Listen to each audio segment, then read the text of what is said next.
السلام علیکم دوستو، کہانی اندھیری رات کی تیسری حصہ آپ کی خدمت میں پیش خدمت ہے۔ وہ جو بھی جگہ تھی مجھے وہاں سے نکلنا تھا۔ میں نے اثر نو منہ پر پانی کے چھینٹے مارے اور اٹھا۔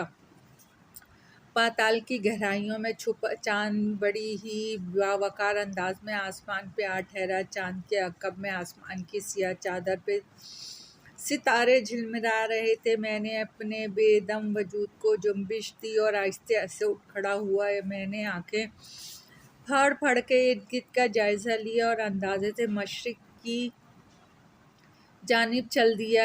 میں اس بات سے بے خبر تھا کہ خود اپنے پیروں سے چل کر مقتل جا رہا ہوں، یا شاید میں اتنا بھی بے خبر بھی نہ تھا۔ میری چھٹی حص مسلسل مجھے الارمک تھی۔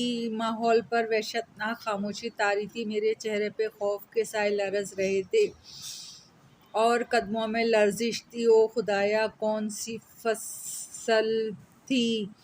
میاں دہان میرا جانب نہ تھا۔ وہ جو بھی فصل تھی میرے کمر تک آ رہی تھی اور میں اس کے بیچ بن گئی پگڈنڈی پہ چل رہا تھا۔ ہوا تھم چکی تھی۔ مجھ پر تناؤ طاری تھا۔ دفعتاً میرے بائیں شانے پہ کسی کا ہاتھ کا دباؤ آن ٹھہرا۔ میرا دل اچھل کے حلق میں آ گیا۔ پاؤں کالی دلدل کی مانند بچھی زمین میں گڑ گئے۔ میرے کندھے پہ دباؤ اس قدر بڑھ گیا کہ ہڈیاں چٹکتی ہوئی محسوس ہونے لگیں۔ میں نے رخ موڑ کر دیکھا۔ وہ پراسرار چہرہ وشال کا تھا۔ اس کی شفاف ترین جگر جگر کرتی آنکھیں مجھ پہ گڑی ہوئی تھیں۔ اس نے پتلے ہونٹوں پہ زہریلی مسکراہٹ کھیل رہی تھی۔ اس نے میرا ہاتھ کلائی سمیت دبوچا اور چلنے لگا۔ میں کسی سحر زدہ معمول کی مانند اس کے ساتھ چلنے لگا۔ سامنے دور، بہت دور آگ کے شعلے آسمان کی طرف لپک رہے تھے۔ وشال کا رخ اسی آگ کی جانب تھا۔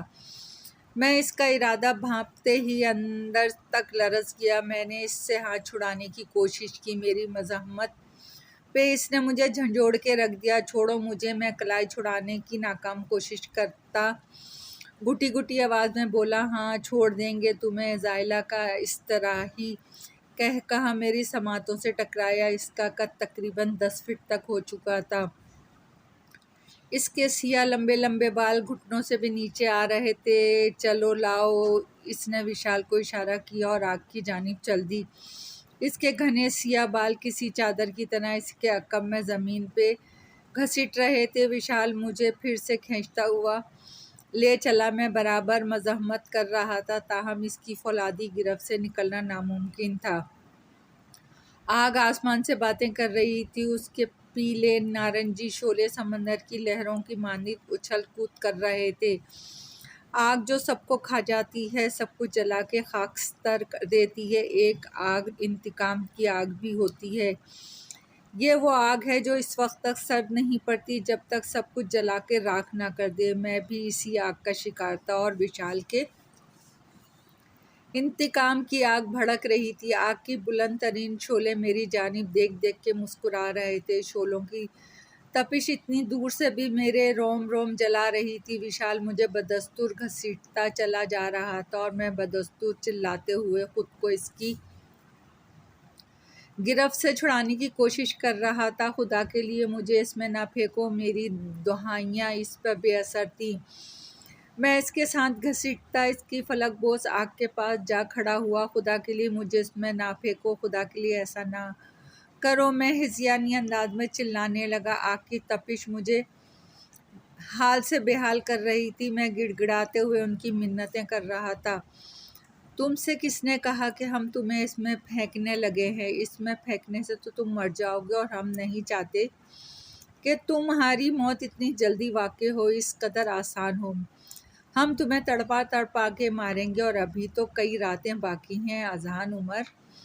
زائلہ کی آواز میں کسی زخمی وحشی درندے کی گھرراہٹ تھی۔ اس کا لہجہ زہر زہر تھا۔ میرا دل یوں پھڑپھڑا رہا تھا گویا سینہ توڑ کے باہر آ جائے گا۔ کن پٹیاں سلگتی ہوئی محسوس ہو رہی تھیں۔ وہ منظر، او خدایا، وہ منظر دیکھنا بہت دل گردے والے کا کام تھا۔ میں تو شروع ہی سے بے حد حساس واقع ہوا ہوں۔ اسے دیکھنا میرے بس سے باہر تھا۔